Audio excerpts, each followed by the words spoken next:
ഒറ്റപ്പാലത്ത് കൃഷിക്കും മനുഷ്യജീവനും ഭീഷണിയായ കാട്ടുപന്നികളെ കൊന്നൊടുക്കി. അംഗീകൃത ഷൂട്ടർമാരുടെ നേതൃത്വത്തിലായിരുന്നു നടപടി.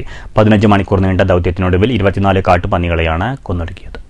ഒറ്റപ്പാലം നഗരസഭയിലെ വരോട്, പനമണ്ണ, കണ്യമ്പുറം, മായന്നൂർ പാലം പരിസരം, കോലോത്തുപറമ്പ്, ആപ്പേപ്പുറം, അഴിക്കലപ്പറമ്പ്, കിഴക്കേക്കാട് തുടങ്ങിയ വിവിധ പ്രദേശങ്ങളിലായിരുന്നു കാട്ടുപന്നി വേട്ട നടന്നത്.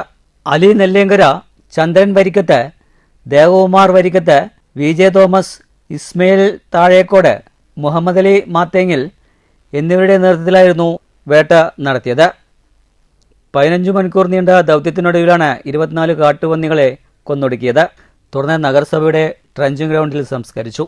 വിവിധ പ്രദേശങ്ങൾ, അതായത് ഈസ്റ്റ് ഒറ്റപ്പാലം, കണ്ണിയാമ്പുറം, പനമണ്ണ വായനശാല, പനമണ്ണ സൗത്ത് തുടങ്ങിയ പ്രദേശങ്ങളിൽ നിന്നും ഇന്നലെ വൈകിട്ട് മുതൽ തുടങ്ങിയ കാട്ടുപന്നികളെ വേട്ടയാടുന്ന പരിപാടിയുമായി ബന്ധപ്പെട്ട് ഏകദേശം 24 എണ്ണത്തിനാണ് ഇന്ന് നെല്ലേങ്കര അലി എന്ന് പറയുന്ന ആളുടെ നേതൃത്വത്തിലുള്ള ഷൂട്ടിംഗ് ടീം കാട്ടുപന്നികളെ ഷൂട്ട് ചെയ്ത് ഇവിടെ കൊണ്ടുവന്നിരിക്കുന്നത്.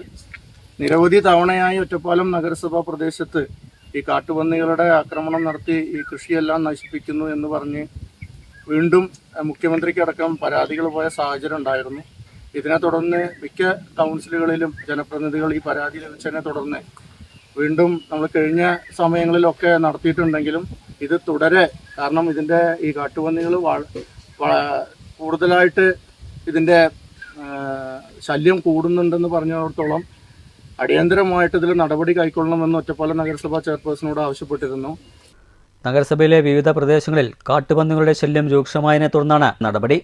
നഗരസഭാ അധികൃതരും ഒറ്റപ്പാലം റേഞ്ച് ഫോറസ്റ്റ് ഓഫീസറും നഗരസഭാ ഹെൽത്ത് ഇൻസ്പെക്ടറും ഉൾപ്പെടുന്ന സംഘം നടപടികൾ ഏകോപിപ്പിച്ചു.